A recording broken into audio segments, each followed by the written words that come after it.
What's happening in the wake of the Supreme Court's decision to overrule Roe versus Wade? Well, the first thing to notice is that no cataclysm has occurred.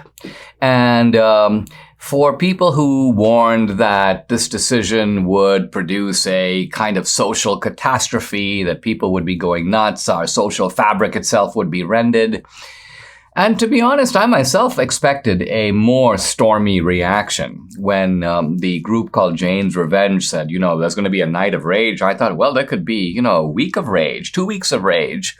As it turns out, there was nothing. Well, there were a few protests. And there are some protests. Even now, the left is trying to, intimidate these justices. Let's go protest right outside their homes. By the way, I'm happy to say Congress has passed a law, Biden signed it, to increase security for the Supreme Court justices.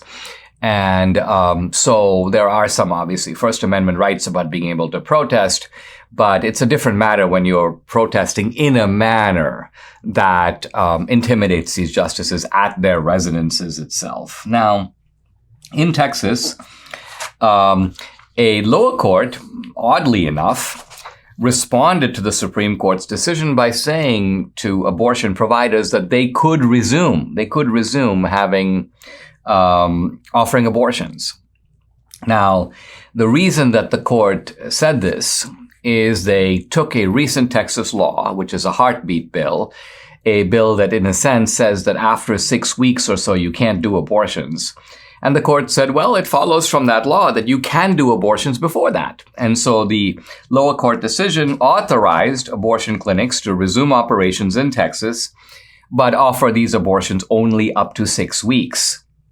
Now, Ken Paxton, the Texas Attorney General, who's been on this podcast, went to the Texas Supreme Court and challenged this. And he argued, in effect, that there is an older Texas law.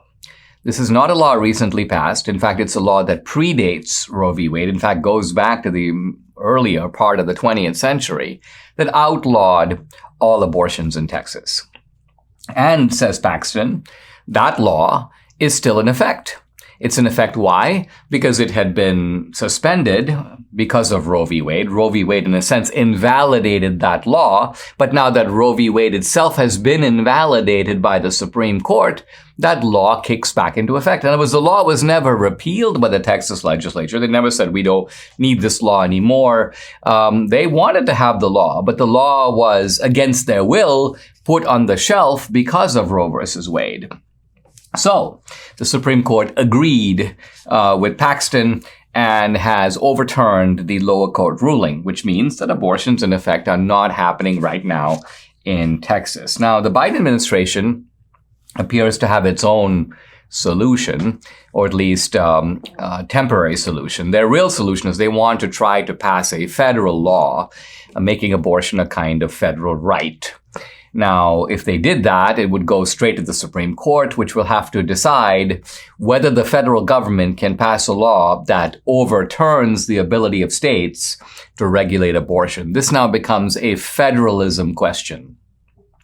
It becomes a question in which, yes, the abortion decision is no longer with the court. It's now moved to the legislature. But which legislature? The state legislature at the local level, or the federal legislature, which is to say Congress? And if Congress passes a law on this subject, does it override state laws?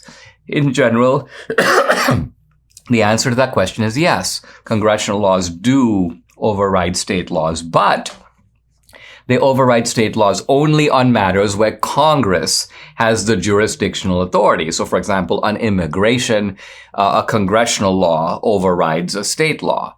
But the point is, if abortion is a state matter, then federal law doesn't even belong in the sphere. States have the final say on what abortion is, what abortion laws are going to be in that state. And that's what the Supreme Court seemed clearly to say.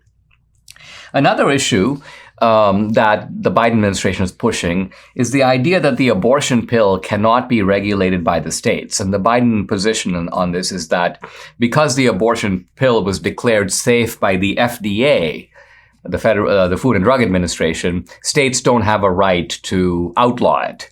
But this, of course, is nonsense. Of course, the abortion pill was declared safe for the person taking it. It's obviously not safe for a new life being created in the womb. In fact, it's designed to be unsafe for that life. So again, if the abortion decision is in the hand of the states, it's hard for me to see the Supreme Court saying, well, yeah, but when it comes to the abortion pill, states can't pass laws about it because the FDA says so. We just have a ruling from the court on the climate issue where the court basically says these regulatory agencies have far exceeded their authority. They don't have the right to sort of, in a sense, make up laws and arrogate to themselves authority that has not been clearly given to them by Congress. And so I think that we're going to have some confusion and some chaos in the abortion area for some time.